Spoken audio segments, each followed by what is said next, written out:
Alrighty, welcome back everybody to Tradewaiters podcast, the comic book club where we read a different trade paperback every single week. I'm Daniel, you're Nathan, we're brothers, we read comics. Yes, we do. Little Bird this week. Yeah. Get your big birds out of here. Don't need them. Who's Big Bird? Is that the Muppet? From like Sesame Street? Sesame Street, I mean? Okay, yeah. No big birds. No. Little birds There are Sesame Street comics, though. We haven't read one yet. Yeah. In Muppet comics. Yeah. There's also that like adult, remember that adult Muppet comic? It wasn't like really, but it was like Or wasn't it like Muppets, but they do drugs? Or wasn't something like that? Wasn't it the dude who like did like Quantum and Woody or something who was writing that? James Asmus? I think so. That sounds right. Yeah. It's called No Muppets in this. Yeah, it was called like something in the street or something. Yeah, it's definitely like a Sesame Street reference. It's like Ahoy Comics or something. Super drugs on the street. Something like that. Nathan, I have a question for you. What? I have a question for you. Let's say you go to jail and they say you're going to jail forever. Okay. And you can take one book. And that's the only book you read forever. That's the only comic you read forever. Can it be as big as I want? Let's keep it to like maxi at the most, like a 12 issue. Oh, 12 issues? Okay. What book would I take? I actually haven't thought about this though. Yeah, this is a tough question because, man, 12 issues. It would probably be like, it'd have to be something like fairly dense, I guess. Yeah, but like entertaining. I feel like if it's too dense, then like you don't even like enjoy it, you know? Yeah. So you just have this book that like takes a minute to get through. Yeah. So it's not, I'm like, but like if that's all I have for the rest of my life, then I could really like dissect it. You know what I mean? I guess. Because if I'm just bringing like Saga, you know, it's like I get it. Yeah. So I wouldn't do that. But think like you only get to enjoy like one comic forever. Right. You know, so don't think like in the sense of like passing the time while you're in jail, but like you only get to read this one story that you like enjoy. I wouldn't want it to be big two, I don't think. So it'd probably just go like, fuck, this is hard. Because I don't want to do something I haven't read either. Yeah, like because like what if it's like you don't enjoy it like as much as you thought you would, you know? So give me like, I thought of my answer. Do you want to hear my answer? Yeah, let me hear your answer. I think I'll do like the library edition of Black Hammer, like the first one. Yeah, that's a really good one, honestly. I think maybe it might get old if I'm like just rereading kind of the whole thing, but like but it's like kind of fun. It's like fun, like, and it's like dissect a bit. Perhaps like the plot, if it was just in like the DC universe, isn't that exciting necessarily, but I don't know. I think I like it enough, and then I'll like forget like what happens like the rest of the universe. Yeah, and so it's just always a mystery.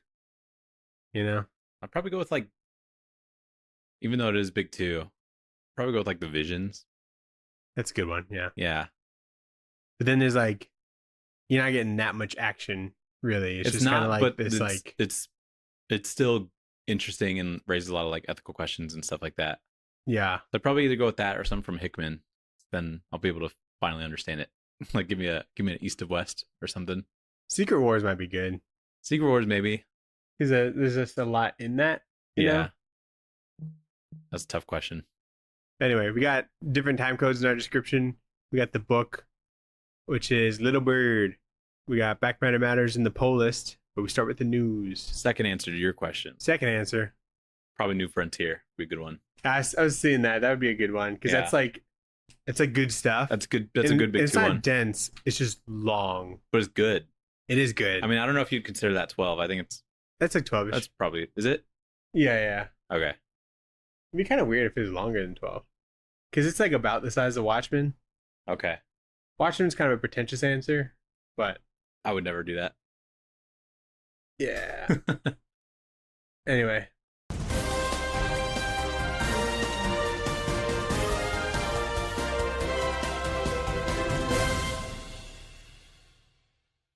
All right, news. What news you got? Nathan, you like Chris Samney and Mark Waid? Yeah, man. When they work together? Yeah. Do you like their Black Widow run? Yeah. You like their Captain America run? It was fine. Well, you I can. like. Do you like their Daredevil run? I read the first trade and I thought it was cool. Yeah, it is cool. But Black Widow and Captain America, their Whoa. runs are good. Their runs are going to be collected in omnibus. Oh, weird. It's got, yeah. It's not that there's alternate covers. One's just Captain, one's just Black Widow, but both their names are on it. Anyway, it's an omnibus with both their stuff, which is interesting. Coming in March next year. Sweet. That's a good team. Yeah, They were definitely in their prime, I think, for I Black have their Widow. Black Widow because I liked it so much. I wonder why they wouldn't do Daredevil and Black Widow. Maybe Daredevil was too long. Well, Mark Waid's run doesn't start with Chris Samnee.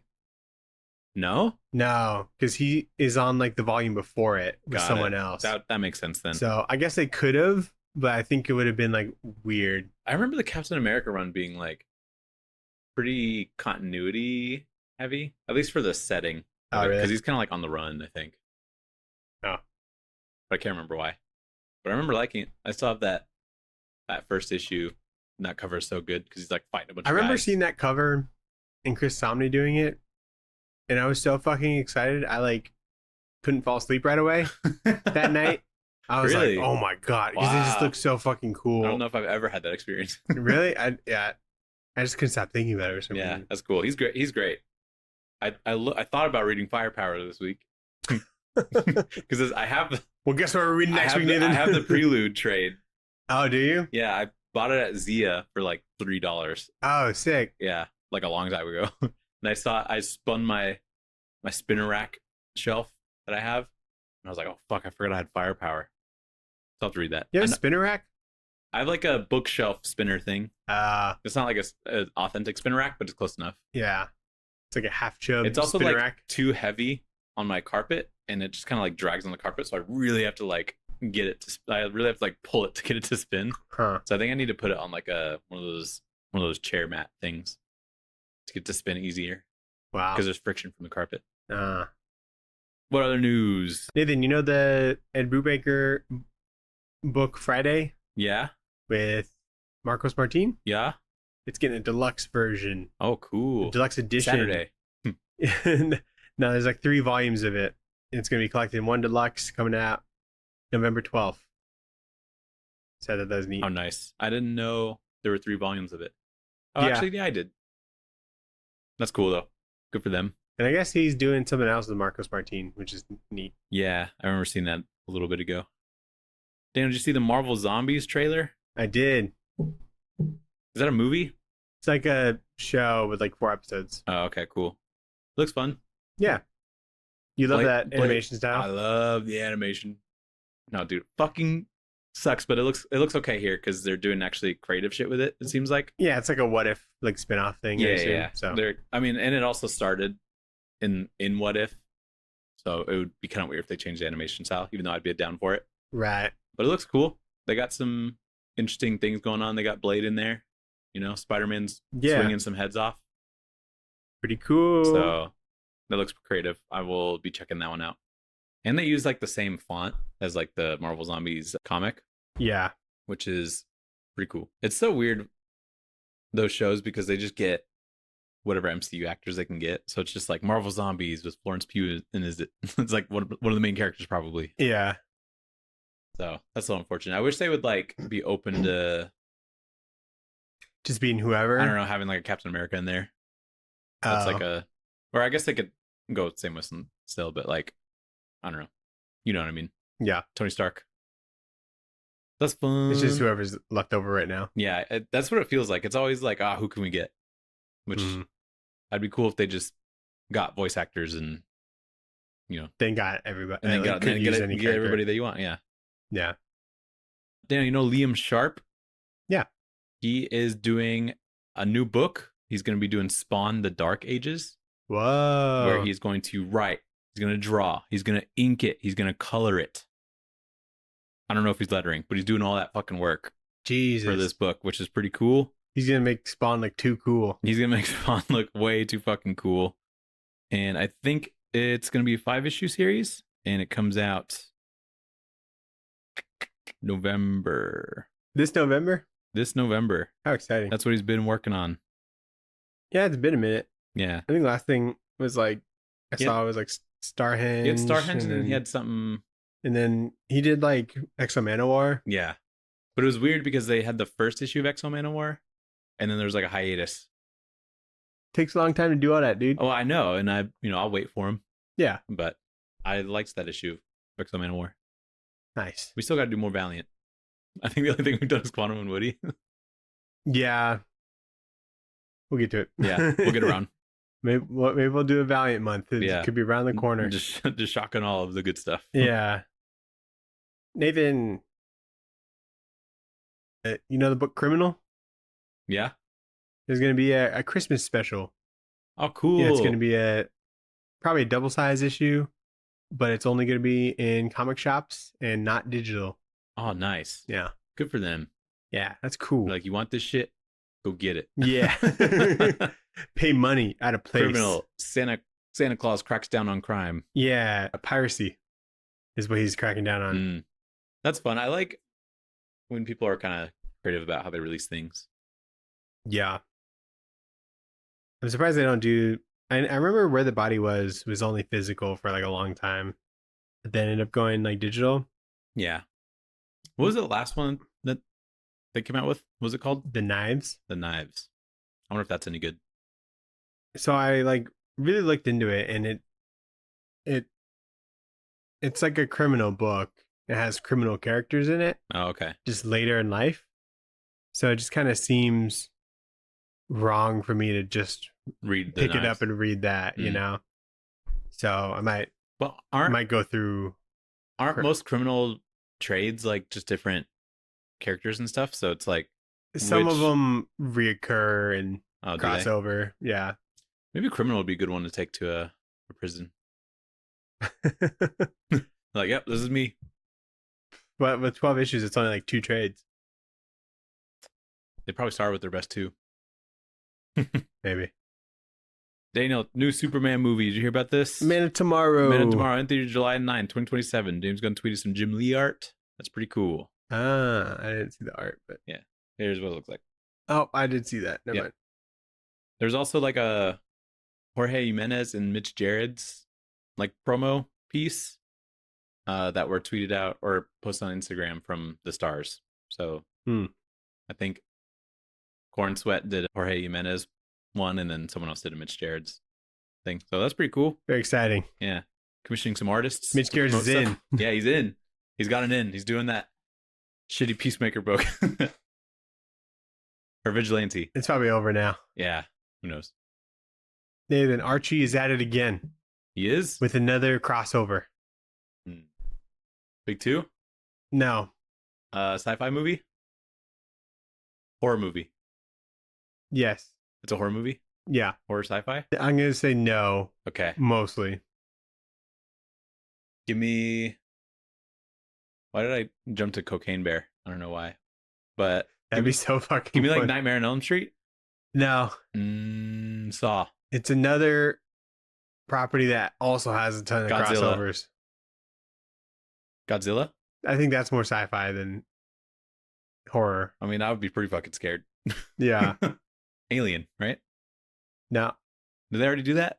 They did Predator. I don't know if they did Alien. They probably did. Alien would be a good one. I think it was a one-shot. Okay, what is it? Archie versus Army of Darkness, Nathan. Whoa! it's just Undead Afterlife with Archie again.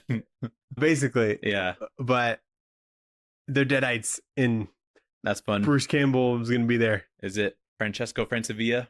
Probably not. No team Then I'm out. And no date has been announced. They just threw that out there for some reason. What would be sci-fi about? Oh, I guess he goes back in time. Right. Is that what you're thinking of? Okay. That's all I could think of. Yeah. I'm like, I guess like maybe the book did that, and so it's more like fantasy, I guess. Yeah. But anyway. That's fun. I like when it crosses over. Yeah. Alrighty, Nathan. What book did we read this week? We read Little Bird. Little Bird in a Big Book by Darcy Van Poelgeest. He's apparently like a writer-director. Writer-director? Yeah, I learned that in the back matter. What is he writing and directing? I don't know. I haven't looked it up. With art by Ian Bertram. This is his first comic, though. Isn't that insane? Darcy or Ian? Darcy. That is cool. Yeah, I did see that. Matt Hollingsworth on colors, Aditya Bidikar on letters, and Ben Didier on design. So Little Birds is a recommendation from one of our listeners. From, is it Jeremiah or Josiah? I think it was Josiah. I could be wrong. Thank you regardless. Yeah, thanks, dude. Because this is a good book. I mean, this has kind of been on our radar as well. Yeah. Because we read Precious Metal, not really knowing what we were getting into, which is like a prequel to this book. And then realized there's a prequel to this book. Yeah. We just kind of picked it up. I'm like, what the fuck? And it's awesome because Ian Bertram is sick as hell. Yeah. But this is like really cool. Definitely. This is a 2020 Eisner winner for it is? Best Limited Series. Mm, Yeah. Deserved. Definitely. Best Limited Series, yeah.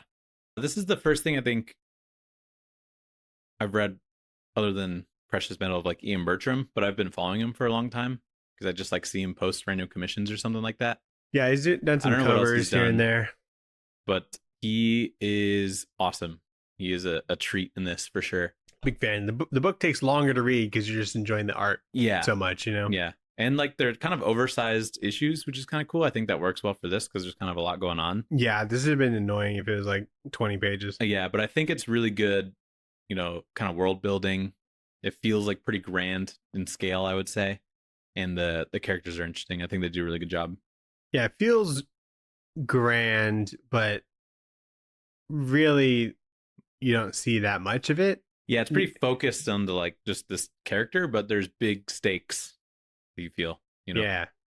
A lot of like sort of big ideas that you see snippets of, so you don't see them like fully fleshed out about how some things work in this world. But I don't think that's a bad thing.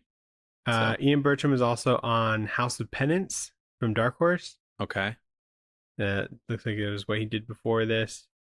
This is a horror book, it sounds like. I don't know what it is really. Okay. And then probably just a lot of covers, it seems like. Yeah. Peter J. Tomasi. Yeah. Have you seen that cover? Let me look. No, I've not. I've seen it before because I think I was looking at Tomasi stuff. Interesting. That looks good too. Anyway. Yeah, he's great in this. He definitely carries a lot of some of what's going on in this book. Because what drew me in to Precious Metal was like how like high concept sci-fi it is. Like it is deep sci-fi shit. It seems like people have noodle arms for some reason. Like love spaghetti, a noodle arm. like spaghetti arms, And I'm like, Jesus Christ, what is this? So it just seems like trippy kind of sci-fi, which I was pretty drawn to. Yeah, hard sci-fi. But this I think is more like kind of straightforward than maybe what Precious Metal was. Maybe because I didn't understand I was reading a prequel at the time. Yeah, I think he definitely kicks it more into gear on Precious Metal. Yeah. I wonder if, because they always say like, this is like book 1 or something. Yeah, is there a volume 2 of this? There is not a volume 2 of this. Okay. But this one's called Book 1, The Fight for Elder's Hope. Yeah. So it's like, I think they have juice for more and probably maybe have a little bit of an outline for more. Right. So hopefully, I think Precious Metal maybe got nominated for stuff, but hopefully they're able to like, do another and keep this going because this would be a really cool universe to build on. Yeah, definitely. It's like, so it's like sci-fi, but it's like on Earth. Right. But it's like within like an unrecognizable America. Yeah, like Canada. There's a lot of scenes in Canada. Do you think that's like a good choice? Canada? Just keep it on Earth. Yeah, I think it's fine. Yeah, because I was thinking like, you think it looks more alien? Well, yeah, this is obviously just like a far future kind of thing or dystopian kind of futures. But I'm just thinking like they just have to change like the name and then like some flags you see, and then it's just all sci-fi kind of thing. It could be like another planet or something. I see what you mean because there's a character in here that wears a Canadian flag, and I'm like, oh, interesting. Right. It kind of reminded me of like We Stand on Guard. Yeah, there's a bit of that kind of a feeling because there's like a war and some of it's taking place in Canada. Right. But no, that didn't really bother me at all. I would just like see Canada or like it didn't bother parts me. of Canada and I'm just like, oh, I know where that is. But they'd say like Alberta, and I'm like, oh, interesting. Yeah, it was just like, I think I guess it was like a little distracting, but also added to like the dystopian-esque nature of it. I think it helps to not have to remember the names of places as much. Sure. Because I mean, there are like names of cities and stuff that don't exist now. So I guess you still do kind of have to keep track of some of that stuff. Yeah. It would help. It would not be helpful to have to remember like where they are spatial wise if it was like on a different planet. Right. But anyway, let's get into it. So the comic starts with Tantu, who's the leader of a resistance in Canada, preparing for a battle against the New Vatican Holy Empire, which is led by a man named Bishop. Tantu has her daughter Little Bird hide from the battle and is tasked with finding the axe and freeing the North. And she gives her like a little watch thing. So yeah, she hides from the watch battle. is here. Yeah, I don't know. That's I like still don't really know the I- significance of the watch, really. But so she hides from the battle. Tantu is captured during the battle and held hostage because she has a resurrection gene that they want to extract and use on Bishop's son, Gabriel, who's sick and has like a disease type thing. Little Bird sneaks out into Little Bird leaves her hiding spot. She goes into a prison where people are genetically modified, and she frees this big dude named the Axe. So that was part of her things to free the Axe. And then they break out together, but on their way out, Little Bird is shot in the neck and killed, and it's revealed that Axe is Little Bird's grandfather, which she didn't know about. Yeah. But lots of insane world building kind of in this first issue because we have like this super highly religious sort of empire, and they're talking about like Pretty scary flag. pretty scary flag. I was like, we're not far from this. And like their armies hold up like giant crosses and stuff as they like invade places. No one give Trump this book. Yeah, absolutely not. And then there's like a genetically modified like beings lab, which looks super colorful on the inside. But there's like, you see a bunch of people that are like modified. I think Superman's in there. Did you Oh see yeah, that? I saw that. I thought that was kind of With funny. like yellow trunks. Yeah. So that he could be, different. But yeah, really cool stuff. There's a part that was set in the United Nations of America. Yep. That was funny. Mm-hmm. United Nations of America, yeah. It gets like pretty bloody, which I don't know if I was expecting. So yeah, it's the pretty violence cool. definitely was kind of a shock. Yeah, it's kind of like over the top, which is cool because there's a scene where Axe, the big dude, is like just chopping up a bunch of like soldiers and stuff. Or at one point, he like chops a dude in half, which is really cool. And I was like, oh, cool. I didn't expect to be getting down this the kind of middle, thing. like from his head. Yeah, it's crazy. Pretty hard. And like the design and all of the New Vatican like stuff makes it feel like super crazy because there's these like little followers that float around, and under their robes they're just kind of like intestines or something. Like they're like little noodles with knives. Yeah. And I'm just like, I don't know what the fuck is going on here. There's truly nothing to compare the art to. Yeah, it's like completely of its own league. Like maybe like some of the settings and like the people can kind of be like kind of a Frank Quietly kind of style. Yeah. Or inspired. Yeah, I could see that. But like just the designs and stuff, it's like if Trad Moore and Frank Quietly in came together. Mobius. In Mobius, yeah. Mobius is a So big like one, Ian too. Bertram's just the guy. That He's- guy. Yeah, some of the most like He's got the dog in him. interesting, innovative artists kind of put into one. Yeah, and it's like And it's like frightening in a way. Yeah, you know? which is why I like when a lot of this stuff just isn't explained. Like Bishop talks to this Reverend Mother who's just kind of in this big floating orb, yeah. orange orb thing, and I'm like, I don't know what that is, but I could tell she's important. You like pay attention, but then it turns out that like not everything needs to be explained. No, it doesn't. I just You you just accept this is just like a strange world. We don't really know how it works fully, but pretty Bishop awesome. Bishop goes into the cell where like Tantu is, Mhm. and she like gets his head in a headlock, and I'm like, what a way to go! Why couldn't it be me? Can you imagine just like the last thing you see? Just like yeah, it's kind of funny because when she like catches him by surprise, there's a panel of her like putting her legs up, Yeah, and I just think that that's kind of funny pacing wise.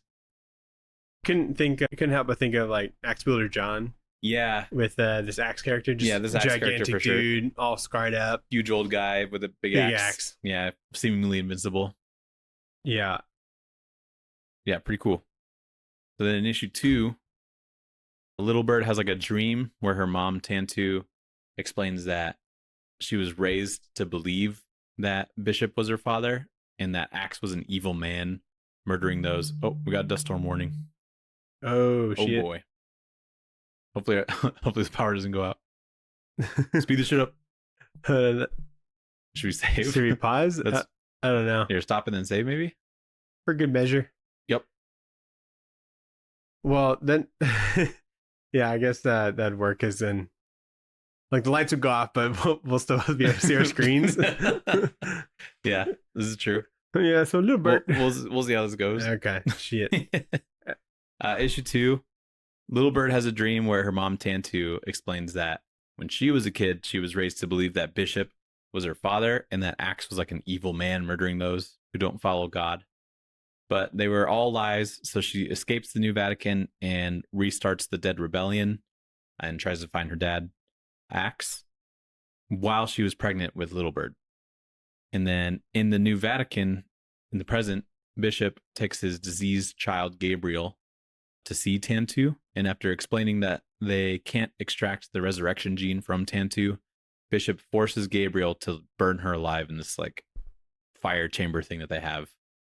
And then Little Bird is resurrected because she has the resurrection gene, and she runs into a defected Vatican soldier named Captain Evans.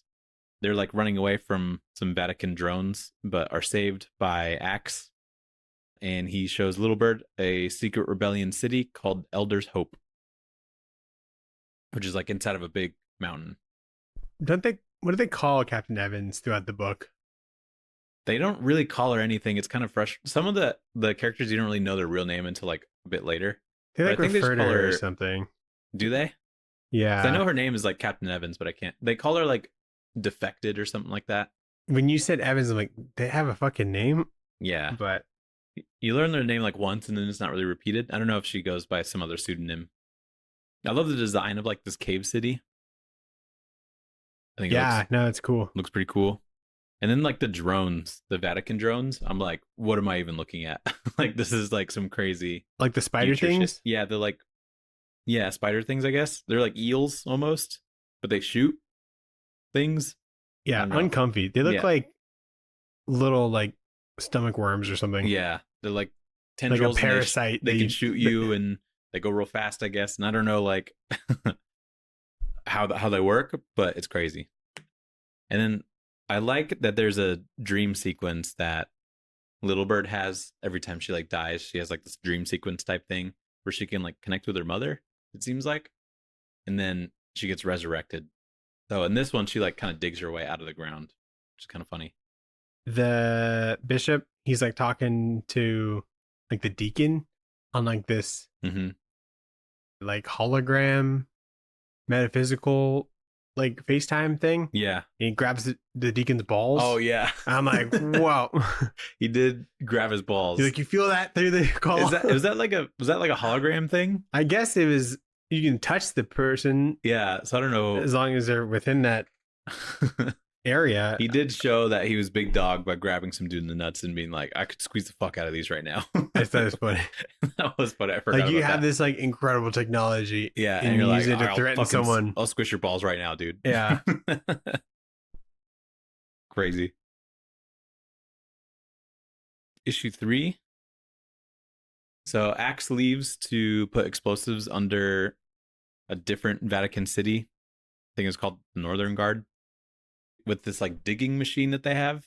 But his team is captured by a freelancer named Sarge. And the Vatican soldiers recover some of the drones in the forest, but they get surprised when Little Bird was hiding inside one of the drones, which is like part of their plan. And so Little Bird like kills those guards and then tries to take their ship, which is when she finds Gabriel in the ship. He's in there for some reason. And so they kind of like meet each other, but Axe almost escapes Sarge, but runs into Bishop and his royal guard. And Little Bird is captured and delivered directly to Bishop at the same time. So Axe is killed and Little Bird is stabbed by Bishop, which is when it's revealed that Little Bird's dad is Bishop, which is crazy because Tantu was raised to believe that Bishop was her dad. Yeah. And so that means at some point they had sex and she thought that that was her dad. I don't know. There's maybe different ways to conceive in this world, but Maybe. yeah. Because when that was, I was like, wait, hold on. Am I missing how this works? Yeah, I thought it was like a 'Cause- lie at first, Yeah. you know? But like he was like almost trying to take on some sort of ownership of these kids Yeah. and just kind of fuck with them. But that was crazy twist because I was like, well, how's that even work? But Yeah. there's a great line in here where Axe gets like captured and then he meets this like Sarge character and they know each other from back in the day.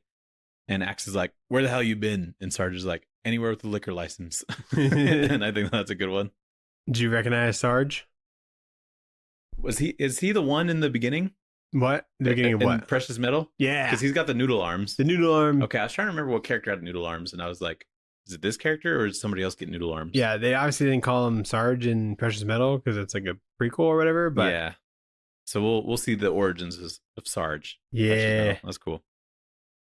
There's like a device. There's like Vatican soldiers that get ambushed in the forest by rebels and they have to like run away. And then they use this like crazy device that does a big laser disc around them. And they have to like hide under it. And then it just kind of disintegrates everything above it. And I thought that thing looked so cool. did it disintegrate everything above it? Or it just lasers everything. I think it shoots out into a disc and then it closes up. They call it like a cone device or something like that, or a U laser. Yeah, because it cuts into like a bunch of trees and the trees are gone after that point. Yeah, because you can see it curve up. Because I had the same question. I was like, well, where'd the trees go? How come they didn't? That's. Oh, okay. Yeah, you see the curve thing. Yeah, because I saw the cut and I'm like, whoa, that's all of them. Yeah. But they have to like hide under it to not get hit by it. So I'm like, this is just crazy. This is a crazy device. Those soldiers call the rebels in the forest barkbacks as like a slur. Ooh. And I'm like, oh, that's a good one. And then so Little Bird dies again. Little Bird does die again. It's like Many Deaths of Lila Star over here, dude. Yeah, pretty much. Because she has the resurrection gene. But it's interesting because Axe has it, I think. Because he gets shot a bunch. Yeah. And he's chill. But he dies. And Tantu is supposed to have it, but she got disintegrated. So I guess there's kind of limits to it. It's kind of like healing factor, but if it wasn't like regrowing limbs. Yeah, like I think if your like brain's destroyed, then you're probably done for. Yeah, but if you get stabbed, you're good. Probably you're good. Or knives and bullets seem to trick. Yeah, it has to have something to like regenerate from. You know. Yeah, that's what it seems like. So if you get disintegrated, then you're done. So I guess the parts of your body that create scar tissue, you know, have to still be intact. I guess. I wonder why. So the scene where Little Bird jumps out of the drone, the soldiers were like carrying that recovered drone piece that Little Bird was hiding inside of while they were fighting those rebels. So I wonder why she didn't jump out then, because like it's revealed, it's like a reveal that she was in there the whole time or whatever. But I'm like, why didn't she help the rebels? They just got killed. I didn't even catch that. Yeah. Maybe just looking for like a element of surprise kind of thing. Because if she like pops out, she could get shot, I guess. Yeah.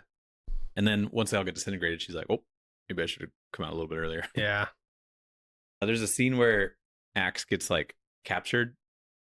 Axe and his team, and they use like sleeping darts to contain them. And there's one that hits Axe, and he's like, you're gonna need way more than, and then just like a million sleeping darts hit him. And there's actually like funny scenes in this like that I appreciate. Yeah. With it being such a crazy like high concept sort of thing, I appreciate those. Issue 4. So the secret city of Elder's Hope gets invaded by the Vatican army. Little Bird's vision with her mom reveals that Gabriel is actually Little Bird's twin, but Gabriel was recovered by Bishop when they were babies, when Tantu was trying to escape. So she like at one point trips and like drops her 2 kids, her 2 babies. Yeah. And she only picks up one, and then and Gabriel was the one that was recovered by Bishop. So Gabriel and Little Bird are actually siblings. Why? I'm wondering why he doesn't have like the resurrection gene. Yeah, that's a good point. Maybe if you're twins, it's got to pick one. Maybe.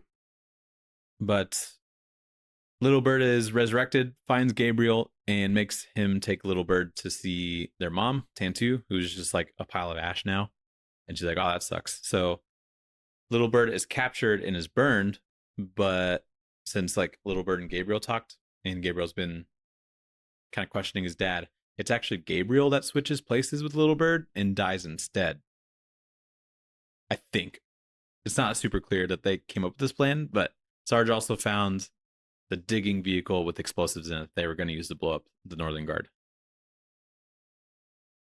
This is what took me a second to figure out. So there's a scene where it looks like Little Bird is disintegrated. But I think it's actually Little Bird and Gabriel meet up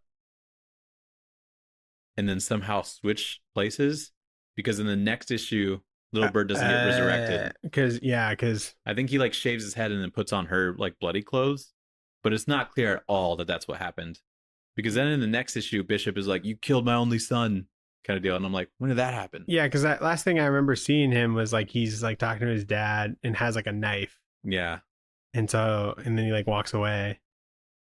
So that was okay. Seemed to miss that. That took me forever to find out, because I thought like, this was just happened? Little Bird again. Yeah, I thought it was Little Bird getting burned. She'll be back. Yeah, but then I was like, well, how does she come back from getting burned but not Tantu? So I don't know. Because her hair is like cut, so I guess they could get away with that sort of thing. Yeah, so a little bit confusing. There's another funny line in here where Little Bird's like trying to find Gabriel, and he's just kind of standing in this weird like ominous room with like a big window, and Gabriel's like, "How'd you find me?" And Little Bird's like, "You're standing in front of a giant window. Like, I just saw you." I think that's a great line. Also, when Little Bird gets resurrected, she's being like tested on or something. I think they like extract the gene. Is that what they do in this one? Because there is a person there. It's not that page isn't loading for me. There's for some like reason. I don't know if that was supposed to knock her out or something. I think they're just there's trying a to syringe test. that goes in her neck. Yeah, maybe they do extract it. Right, because. But I like the look of the room in general, because there's a bunch of like weird shapes and colors and stuff. Yeah, very colorful. Anyway, then issue 5. So Sarge takes the groundhog with the explosives in it and drives straight into the Northern Guard city himself, which like blows it up because he's like sacrificing himself or whatever. Little Bird and the squad of rebels start taking back Elder's Hope, and Bishop shows up. Oh, with his army. I just wrote with his arm, and I'm like, obviously his arm is there. Bishop shows up with his army, and he kills Captain Evans, and then he starts to fight Little Bird.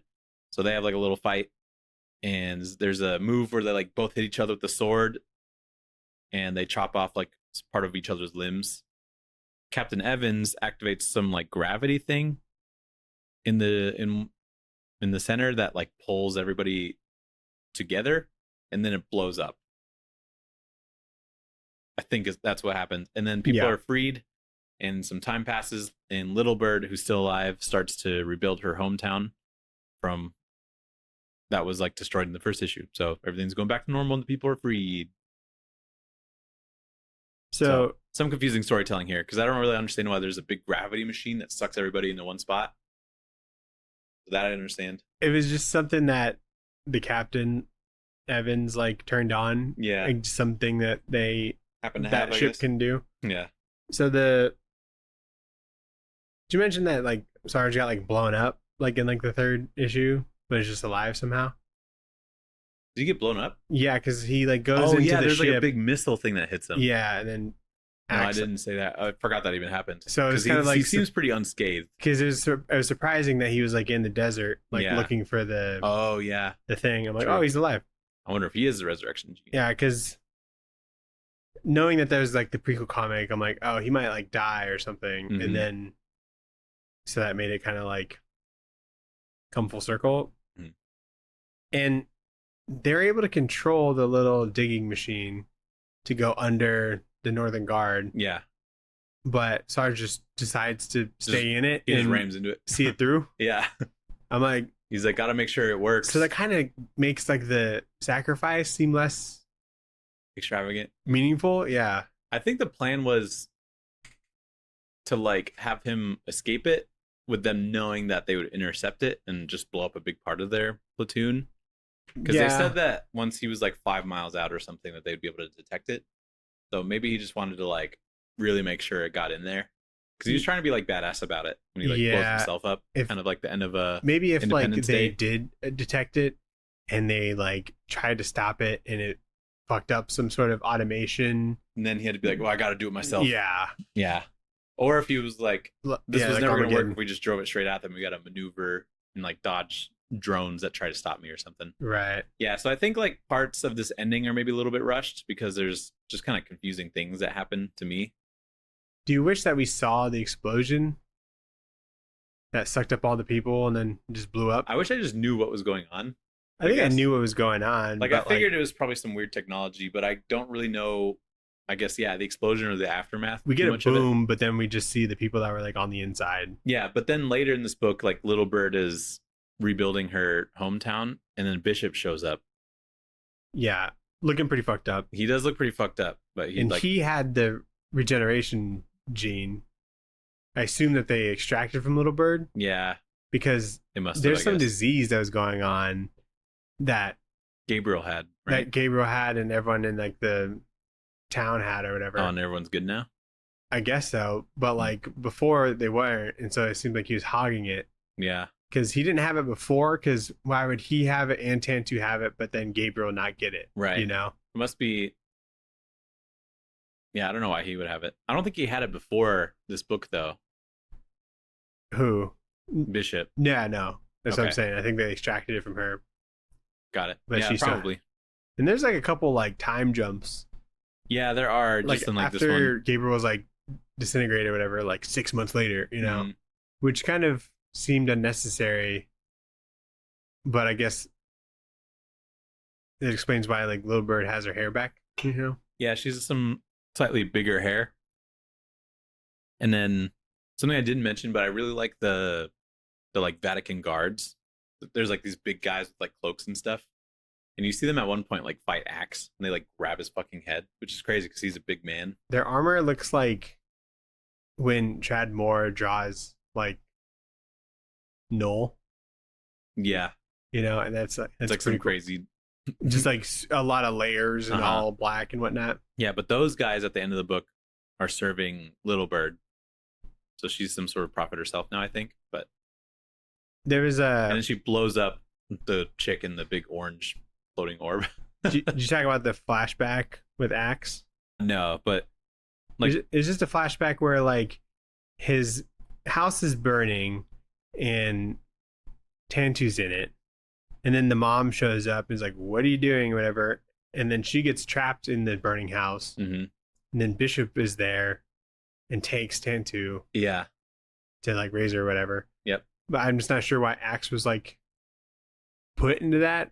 He made it seem like she was in trouble, and I guess like burning her was like some sort of mercy killing or something. Yeah, I don't know what really happened there. So that was a little bit odd. Like I accepted that she was just kind of intercepted at some point and raised to think that like Bishop was the father. I don't know if we really need that scene. Right. Yeah, it doesn't really tell us anything new, right? And why is so Little Bird is getting these flashbacks and like kind of learning a little bit about like her mom's past and whatnot. And I'm just wondering like how she's like seeing this. Is it this that just happens in the afterlife or whatever? I guess so. They have some, maybe because they have the same gene or purgatory or whatever. I don't know. Not sure. But what's the point of this owl? I don't know. There is an owl. That's there sometimes. Maybe it's so that she could get inspiration for the cool goggles that she has sometimes. Yeah. But there is an owl named like Oki, and they seem pretty chill with each other. But Oki doesn't do anything. It's just like an owl pet. Yeah, maybe if he saved the day or something, that'd be kind of cool. But yeah, like Oki comes in and gives a thing that she needed. And all the narration throughout the story was Little Bird just recounting what happened in this big book. Yeah, she's writing a story. And then she blows up the house that has the book in it. I just thought that was interesting. Yeah. It's like, yeah, like we know what happens through this. And she can like move forward now. But it's kind of silly. Just a little silly. A little silly ending.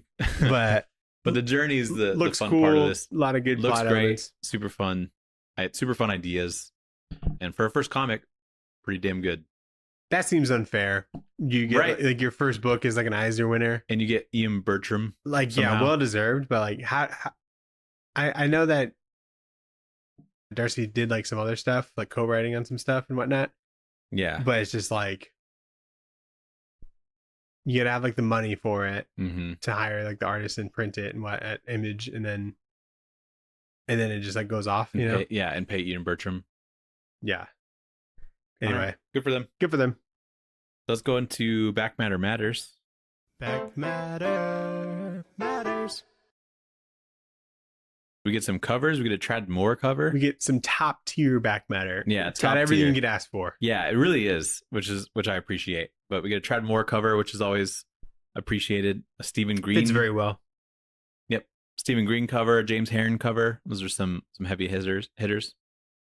And then you also get two that I wasn't really familiar with, but Casey Parsons and Mike Ruth do some covers. And then there's like a full process back matter. And in this, you get like an intro that Darcy writes, basically just saying how it was like, oh, this is my first comic, so I learned a lot about comics, and let me tell you what I learned. And it's basically just like kind of walking through the whole process, even as far as like the logo design and Yeah. stuff like that. But you see the scripts going to pencils, going to inks, and then Ian talks about how he would switch up sort of the inking process a little bit from, inking directly onto rough pages or... The transition from pencils to inks is like so drastic. It's so impressive. It's so crazy different. Like the penciling is essentially like kind of a rough outline. Yeah, and it's very like scratch. I think other pencilers do like more rendered and like defined pencils before they hand it off, Yeah. So honestly, if someone else was penciling something but Ian Bertram inked, that would definitely kick it up a notch. Yeah. Because like in the last page of this back matter, you see it from like the really rough pencils to inks and then the colors. But yeah, the pencils to inks transition is like, he really only puts like just the general ideas there, and then you could tell he kind of figures it out in the inks. Yeah. Which is cool. We get a lot of pretty like deep Matt Hollingsworth color process, which you don't see all the time. So I appreciate that. He like uses Photoshop and then he goes into this other program called Corel Painter. So he talks about doing that. Never heard of that. But pretty cool. That is the back matter. What would you rate this book, Daniel? I give it like I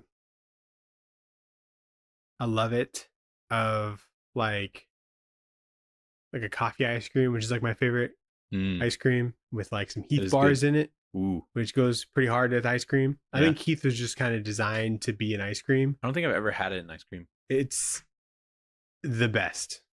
It's like Really? it's like a caramel toffee with like covered in chocolate. So good with coffee. Good ice with cream. coffee, of course. Ben Jerry's has coffee toffee, which is like the best flavor. I love getting just like super baked and then eating it. 10 out of 10 experience. Yeah, that's fair. But so yeah, I'd give it like a love it. I don't give it the gotta have it just because like it is like as good as I thought it would be, but I think I still just had really high expectations for it. And then there's just kind of just like a lot of questions that I had. Yeah. So maybe that some of those things can get fleshed out later. Especially if it ends up being a lot longer, this like kind of universe. Yeah. I think that's reasonable. Yeah, because I think just sticking the landing is like pretty important. I don't know if they necessarily did that in like the most satisfying way. But this was a kick-ass recommendation that we were going to get to eventually. No, like I think I gotta have it anyway, because just like art and vibes get me there. It'll definitely be like a top 10 book of like the year that we reviewed, Yeah. So I'd get it I gotta have it on our food rating scale, and it would be I'll give it an ice cream with like little gummy worms because of the noodle arms. And like but I just decide randomly to put gummy worms in there. So there's like cold gummy worms. Yeah, it's cold gummy worms. They get a little hard, and I'm like, well, maybe this wasn't exactly what I wanted. Maybe the idea of it was fun. Chewier, Yeah, more to chew on, you know? Yeah, exactly. So that's what I would give it because I really enjoyed it. Yeah. Dude, I like... Definitely a refreshing book because the last couple of weeks we've been having some stinkers. I started reading this like 30 minutes before I like had to leave. And so when I cracked it up, I'm like, this fucking rules. Yeah, it does. does. And then I had to just stop reading it like, fuck. Yeah. But on League of Comic Geeks, Nathan, what do you think this is rated? Ooh, this got to be a high one. 4.5? 4.5. So the trade... So the first collection was the hardcover, and that got a 4.1. But then a couple years later, a trade paperback came out, and that got a 4.3. Okay. Seems low. Which are both like very positive. Yeah. But kind of high, I guess, on the grand scheme of... Yeah, compared to since we've been doing this, I guess. It's only a couple points off of the highest grade I've seen, you know? Yeah, that's true. That's true. Pretty good. Good stuff. Yeah. Let's get into the pull list. Colon. Shove in your box. The pull list. What did you shove in your box?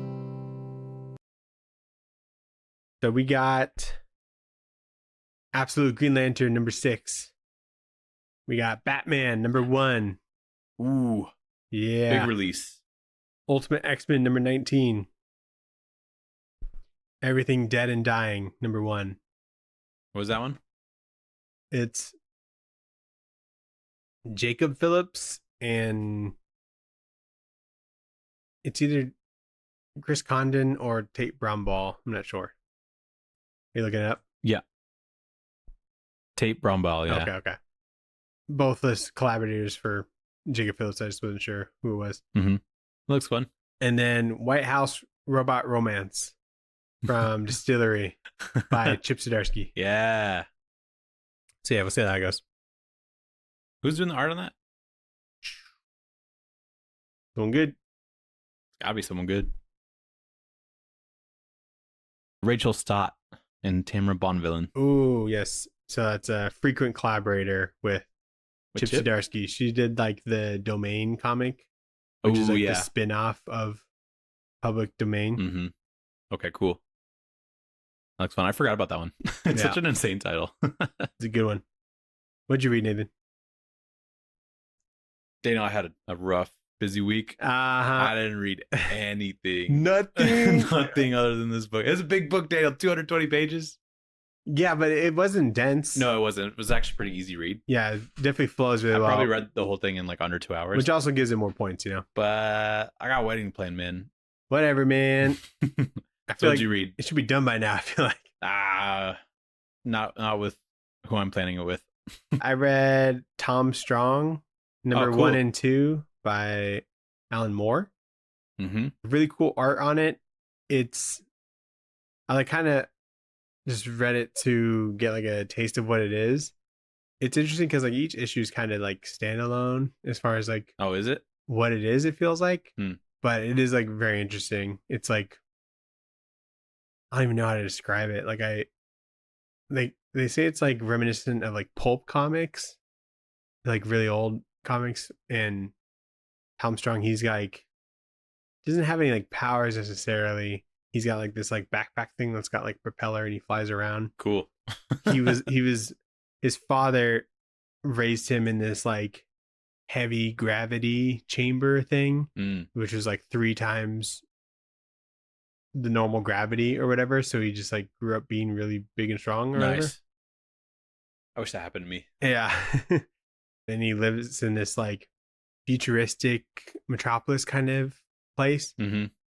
It is good. Like it's like fun. It's definitely like lighthearted compared to like what you'd expect from like Alan Moore, I guess. Yeah, I know he's done some like lighthearted stuff like that. Yeah, I just wanted to give it a shot because James Gunn's recommendation. Oh yeah. So I read New Gods number 6. Cool. Really good stuff. I think I would appreciate some hand holding with this book because I'm like, I don't think they're the original New Gods. I'm like, what the fuck is going on? And then I'm like, who are these people? We're the old people, and Yeah. I just like, Just give me Mr. fucking Terrific or Mr. Miracle. yeah, good stuff. I That's read cool. Captain America #2. I think I gave you that, but I didn't mention it last week. Mm-hmm. How's that? Not quite as exciting as like the first issue, but yeah, he's taking a very specific approach, so it'd be hard to, I think, keep going. yeah, it's like it's good comics for sure, but it's not the thing I'm looking forward to most. Yeah, Coming out week to week. that's fair. Ooh, Nathan. Oh God, that's a big book. I read Drome Whoa, By- that looks fucking gorgeous. by Jesse Lonergan, Oh my goodness. and I finished it so I could give Dude, it to you. Fuck yes. That- Oh my lord. Is a fucking treat, Nathan. Is it? It's Dude, hell yeah. I don't want to like hype it up too much or like stagger your expectations, but Look at that I shit. think it's his best work. Oh my God, really? Like he's like challenging the medium in this book. I think he's like my favorite artist. That's not unrealistic thing to say. And Yeah. dude, I was buying that like a couple days after it came out, right? Mm-hmm. And a dude like was standing next to me. He's like, dude, that is so good. Oh, really? I'm like, you've read it already? He's like, Dude, yeah. He's like, he it's knew ball? dude knew ball. That's awesome. He said it was the book of the year for him. Damn. Might be a little soon to say something like that, but I don't think he. I mean, It's it's far September. It is September, but it's kick ass. This is very exciting to me. I'm excited for you. Did this was this his Patreon book or like, I think so. It was like I think it might have been like I think he did like a page I don't every know Monday. I don't know if it was Kickstarter or whatever. Yeah, I remember seeing pages from it like Yeah. a year ago or a I couple need months to, ago. yeah. Cool. I'm So, super stoked for that. Pick actually. that up real fast. It's such a beautiful book. Like, look at just the back cover. Back covers kick ass. Like, there's no words. He doesn't need words. Just look at this shit. You know Just what I mean? That the speaks for hardcover itself. is kick ass. There's a the shark in pages- the corner. Yeah, wait till you get to the shark part. Fuck yes. And yeah, just good stuff. He is the man. So, you ever see those like tweets where it's like never kill yourself, and it's just like movies that are coming out later this year? Essentially. This is the guy. It for keeps that me meme. going. Never kill yourself. There's a Jesse Lonergan Yeah, book I coming need to reread Drome, you know. out. And then I read The Boys number 62 through 72, hmm which is the end of like the main. Does it feel like an end? Yeah. Okay. Yeah, it's definitely the end. Was that like what they planned on ending with, and then just like came back later? Is that what happened, or? So there's the Dear Becky, Oh yeah. like I guess spin-off book. It's Mm. just continuing the story, but it seems Got like it. kind of I haven't gotten into that yet. But this is like the end of like the story pretty and much like the run. and what like the source material for like the show essentially. hmm Right around 62 is when like everything starts like popping off. You know, the kind of like the build up that In a you're good, like, satisfying way. yeah. Cool. Do you Um, like the ending? So not like the very end necessarily, because it feels like it is essentially over at like issue 66. Because And then there was 66 is where like the boys break up, essentially. Because Homelander was always like the goal, hmm and they did that. cool. And then do you want me to like kind of spoil it? Yeah. So Spoilers, not I that- guess, if you don't want to know. spoilers, but so when Homelander's gone, Yep. Butcher thinks there shouldn't be like any soups at all. So he So that like 68, he kills like essentially everyone. Like he kills Mother's Milk, Butcher again. Oh wow. he kills Frenchie, he kills the female. Whoa. Yeah, and so That's how the boys break up. Yeah, is so he this kills is them? like kind of the plan all along essentially. Whoa. Like he knew like it would come to this. But when everything was like popping off, what we know that like Black Noir is like a clone of Mhm. Homelander, but he's only a clone as like a contingency plan for Homelander if things ever like got out of hand with him. So they would like kill him publicly or something. Well, if they just needed to stop him. Oh, okay. Oh, I see. And Okay. so after however many years of just being the backup plan, Black Noir basically sets everything and starts like the conflict between the boys in the Seven Mm. because he's bored essentially. He wants to kill Homelander, you Yeah. know. He just likes drama. Yeah, he just would dress up as Homelander and then do all these things and make sure it's like documented so that there was all this blackmail and stuff. Yeah. And so it was just a way for him to like fulfill his purpose in a way. Mm. And so the fight in like the White House was like Black Noir and Homelander. And then after Homelander was already like super wounded, like that's when Butcher like ends it. Got it. The Butcher still has the final blow, but he needed Black Noir to get there. Yeah. Gotcha. And then around like issue 70, Huey like kills Butcher. Mm-hmm. But it wasn't necessarily like a fight. Like Huey like goes to tackle Butcher, but Butcher dodges him and he falls out this window. But Butcher like grabs him and like saves him. Mm. But they both fall out and land on this like lower level of like this building. It was like the Empire State Building, but the lower level of it. Okay. And so essentially,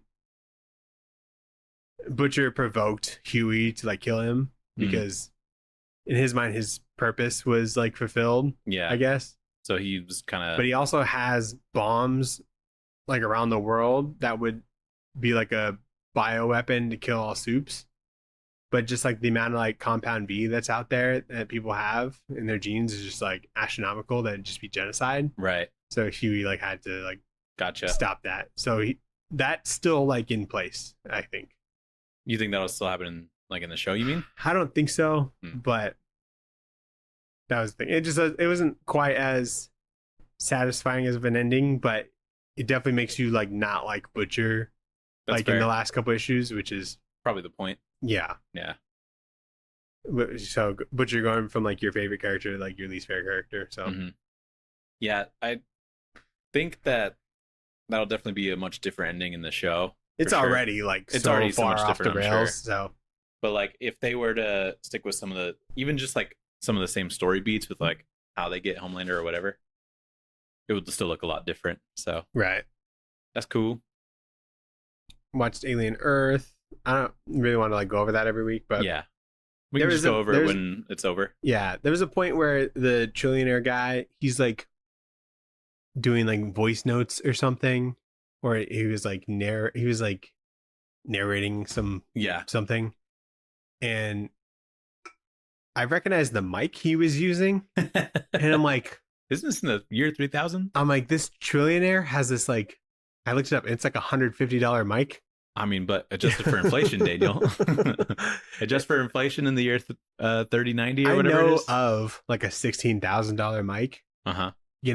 that is like pretty standard with like pros. Yeah. But I guess like just for this show, they get this like $150. Yeah, because it's no one like knows it's like mic. this brand. No one knows mic prices. like this blue. Oh, it's mic. Yeti? Yeah, This is a Blue Yeti. Blue isn't Yeti. it? Yeah, but the brand is blue, and Oh, it's like okay. a different one. I just recognize that. I'm like, okay, there's a handful of people that don't notice Okay, that, but maybe he doesn't know mics, so he has an assistant buy him a mic. And he was like, Yeah. I'll just fucking buy one. This was good. with you the know? company credit card, that's me. The company credit card. Yeah. Yeah, I just thought that was funny. That's such a you detail to notice. What'd you watch? I finished with Sophie Avatar The Last Airbender. Ooh, It was like half of the season that we kind of churned through just kind of on Monday when we don't want to do anything. right. I like don't remember much of the third season, but it's easily the best. Wow. Okay. Yeah, it is so good. I just remember seeing a clip of like the last fight. The last fight is great. Mm-hmm. Sophie said something that pissed me off where there's like a final fight between Azula and like Zuko, Uh-huh. and she's like, I saw this on TikTok. And I'm like, what are you talking about? You saw this fight already. This Yeah. like very important fight or whatever. But yeah, there's like really cool stuff. There's shit I don't remember like at all. Where there's dragons in that show. Do you remember that? Mm-mm. There's dragons that they find and they like train with the dragons. And I was like, this is fucking awesome. There's like parts that are so good that I almost like get emotional because I'm like, I'm just glad that it's as good as I remember. You know what I mean? Yeah. Not only because it's like sad. It's There is a probably better. fucking sad episode that had both of us crying though. Ooh. There's an episode where it's just like an anthology of Mhm. just like different perspectives of them living in Ba Sing Se, which is like an Earth Kingdom thing. Yeah. And there's just like an Uncle Iroh one that's like maybe not even 8 minutes long, Yeah. Does that and have to do with it's what? so sad. Does that have to do with like his tea? He does it's when he's running the tea shop, Yeah. but it's just like he's like celebrating some special day and he's like happy, he's like kind of playing his guitar. There's like a kid crying and he sings to him or whatever, and it's like this is cute. And then he's just like buying stuff from the stands, like kind of around Bossing Say, because he's like, oh, it's a special day today, and you don't really know what it is. But then like at the end of the day, he goes up to like this tree on this hill, and it's like very beautiful, and he sets up this little picnic, and then he gets like a picture of like his son who's like dead now, Mhm. and he like sings him like the I'm getting emotional You talking okay? about it. It's like the way that they did it is so fucking powerful, and Uncle I'm like, Iroh Jesus is Christ, goated. he's literally the best character ever made, I think. And yeah, it's a good show. So I'm glad we rewatched it because it's super fun. Yeah, I have to rewatch that as an adult. It's such a good rewatch. I think season 1 is actually kind of tough to get through, almost, Yeah. because it's kind of like messy, and I think they're still kind of getting their footing. But man, the rest of it's so good. Yeah. And you recognize voice actors a lot in it now. Nice. You would, because like Mark Hamill's in it, Clancy Brown's in it, Nice. Robin's voice actor's in it multiple times. Ooh. Yeah, so it's kind of funny. So we finished that, and then we started just a new show. We started watching Jujutsu Kaisen. So we're only like 2 episodes into that. You like it? So far, yeah. I think we'll definitely watch it. People love it. We were watching it, and Carter like walked into the kitchen to like heat up some frozen pizza or something. And he was like, "You guys are watching some peak right now." And he's like, "I've watched this show like 3 times." Wow. So he really likes it. I really like just some of the creature designs that are in it so far. Yeah, some those really, are cool. really freaky stuff. So Yeah, the hype for that never really met my expectations. even if it's just like a good time, I think I'll enjoy it. But yeah. I'm a little not completely. I'm like a little bit confused on some of it, but I'm sure it'll get explained. So. Sure. And then I watched a movie Ooh. in theaters. Theaters. I watched Naked Gun. Did you really? Yeah, I did. Why? Sophie wanted to watch it for some reason. Huh. Well, Okay. I think it was because in our group chat, Parker watched it and he was like, that movie fucking rules. I was like, okay, so it's a dumb movie. And then Ben watched it and then they were talking about it. And I think that just kind of like generated some buzz for her. Ah, And I was like, yeah, I'll have to watch it. I don't know when though. Because if I was going to see something in theaters, I wanted it to be weapons kind of. sure. But we just decided on Naked Gun. Yeah. And it does rule. It's pretty wild. I mean, if you like Naked Gun or whatever, it's good. Or if you just like dumb slapstick comedies, it's also pretty good for that. Nice. But there's some like genuinely really just ridiculous scenes in there. This is not like a spoiler, but there's a point where Liam Neeson's character and Pamela Anderson's character, they're like showing a montage of like how they kind of fall in love. Mm-hmm. And so they're just doing like typical montage stuff. But then as part of the montage, they go to like this cabin in the woods and they like build a snowman. And it's just like they're playing like cute music and stuff to it. And at that night, they start to experiment with like magic. And then they do this like magic spell that makes the snowman come alive. And so they're just like messing with like the snowman and they're like having fun with it. And then they start eating it at some point. And then the snowman like gets a gun and like tries to kill them. So there's like this whole like mini movie in this like montage of them falling in love together. Yeah. That I think is just so ridiculous. It's so funny because it's clearly a man in a costume once it comes alive, which is also kind of a funny part of the bit. It's not like a CGI snowman. Yeah. So I just think it's ridiculous. Huh. And I enjoyed it. Nice. There's also a chili dog scene that I think is hilarious. Okay. So if you know, you know. But I thought it was fun. I mean, if you want to watch something like stupid, knowing that you're walking in to watch something stupid, this is a good movie for that. Also, at one point, somebody in the theater fell asleep and was snoring. Wow. I think he was just tired, though. He seemed like an old guy. What a glowing recommendation. I was not even close to falling asleep. So, yeah. But they really do commit to like kind of a joke every minute kind of deal. Like, Nice. As soon as they can like fit it in, they will. It's good you're supporting comedies in theaters. Yeah, I know that. And that was also part of it. I was like, I want to see more comedies in theaters because I've been rewatching a lot of just comedies as I do wedding planning stuff. And I'm like, damn, we just don't get this anymore. You know what I mean? Yeah. So that's what I watched. What'd you watch? I watch a bunch of stuff. I watched this movie called Blue Ruin, Okay. which is like this small budget movie by a director named Jeremy Saulnier. He did like Green Room, if Hmm. you know that movie, Yep. or what is that other movie? Rebel Ridge, which Okay. is like Yeah. a That Aaron Pierre Netflix movie. Yeah, yeah. And so it's like I think this is his like first movie, Hmm. and it's like just a revenge type movie, but it's like a revenge movie that like goes wrong, kind of thing, and it's just kind of a lot of things go wrong for like the main character, and so Hmm. that's kind of like how it goes, and pretty good. It was recommended to me, I guess on like TikTok because I thought someone recommended it to me, but yeah, it was like in my watch list on Amazon, and Sarah like saw it and she was down for it. Cool. Pretty good. I watched Blood Simple, which is the Coen brothers' first movie. Oh, really? Yeah, 1984. It was okay. People really like Glaze, like Coen brothers movies. They And really do. I think like only some of them are worth glazing, at least like the ones that I've seen, Like what? like Fargo or Hmm. No Country for Old Men, Big Lebowski, stuff like that. Right. That was kind of like a golden age for them. So this podcast I listen to is like going through all the Coen brothers movies. So I kind of wanted to, Do it with them. yeah. That's cool. I watched a movie called Villains, which is like a That animated movie? No, it's a Bill That's Bad Guys Skarsgård anime. movie.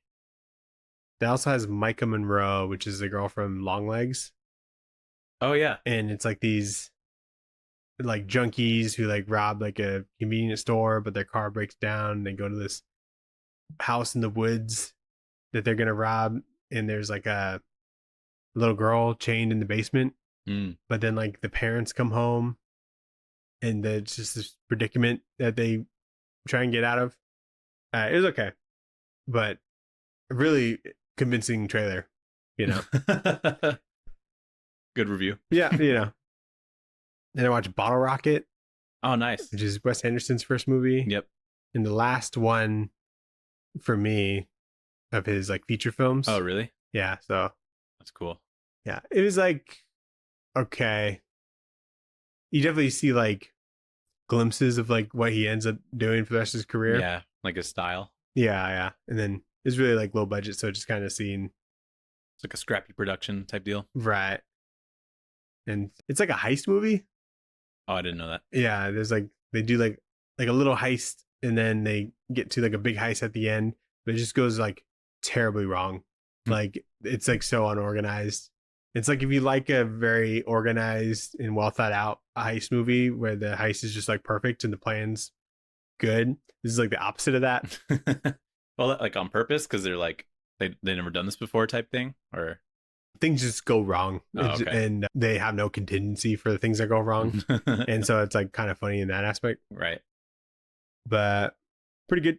You know what I found out in the trailers for Naked Gun? But That Running Man movie is an Edgar Wright movie. yeah, I didn't realize that. isn't that sick? I need to rewatch I want to watch the old one. Yeah, who's in that one? Isn't it Arnold like Schwarzenegger. Is it really? Yeah. So interesting. Because it's not live streaming, right? Is it? No, it's like a TV show. Okay. And then Yeah, I wonder if that's any good. I think Was if it? you, Wait, like, was the original one based off Stephen King too? I guess so. Oh, weird. That guy's I think it's old. more of like a sci-fi kind of movie. I think he goes to like a different universe or something where this like show exists or whatever. Okay. So yeah, I'll let you know. Yeah, let me know. I plan on seeing the movie now. Now that I know it's Edgar Wright. Yeah, right. Edgar Wright had something out in a couple of years. Was the last thing Baby Driver? I think it's Or no, there was Last that Night in one. Soho. Yeah, was the that last one. thing. Yep. I never saw that one. Pretty good. Cool. Nathan, what are we gonna read next week?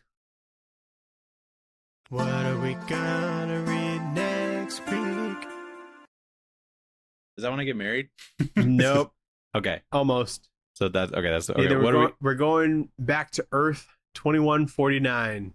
Ooh. Which is the Marvel Zombies universe. Yeah. Oh yeah, because we got the release date for that now. Yes, sir. Yeah, the release date came out a couple weeks ago, but the trailer came out today. So which one are we doing? So there's a couple that I narrowed it down to. Okay. There's the Marvel Zombies Battle World tie-in. Okay. There's one called Marvel Zombies Destroy. Is that the manga? No, I know there's like a Marvel Zombies manga. that's interesting. I didn't know about. So this one is written by Peter David. Cool. Rest in peace. Rip. So it's like an alternate dimension where the Third Reich won World War II, and by becoming the unstoppable undead, Mm. and the Nazi regime plans to invade and conquer and consume the Marvel universe. That sounds fun. And then the last one I got is Marvel Zombies Resurrection. And this one came out in 2020. This is written by Philip Kennedy Johnson, Okay. art by Leonard Kirk. When the corpse of Galactus appears at the edge of Earth's solar system, the Avengers, X-Men, and Fantastic Four investigate. Too late, they discover that the World Eater's body is now the vessel of an interstellar terror, which one by one transforms Earth's mightiest heroes into ravenous undead zombies. So that one, you see it happen. Is that what it is? Like you see the zombie outbreak from the beginning, kind of? I don't know if it's necessarily like from the beginning, but it is like a start, you know? Because I think that one is like after Marvel Zombies 4 or something like that. Yeah. And that's when they're like going to different universes, and then Galactus has an issue with it. Yeah. I assume so that one might be continuity based, but probably still a good jumping on point. So I'm cool with either one. Do you have one that you'd prefer to do? Hold on. Let me find that Battle World one. That one I think might be kind of tough because I don't know if it's part of actual continuity stuff. So Elsa Bloodstone is stationed on the Shield, burdened with the task of keeping the zombie hordes from rampaging through Battle World. In those moments where she's not inept in the throes of battle, she mediates her deceased father. I don't know. This one was rated the best. Which one? Battle World. Oh, okay. We can do that one then. I think I'd rather do Marvel Zombies Destroy by Peter David. Okay, let's do that then. That seems like the wackiest. All right, sound good? Marvel Zombies Destroy? Yep. Sounds good. Destroy? Destroy. Okay. Oh, yeah, here it is. Yeah, it's one of the top ranked one on this list I just found of Marvel Zombies comics ranked. Number 1 is Age of Ultron versus Marvel Zombies, I guess. Interesting. That is... Sounds dumb, though. Yeah. We don't want that. Alrighty. Well, thanks for listening. Thanks for watching, everybody.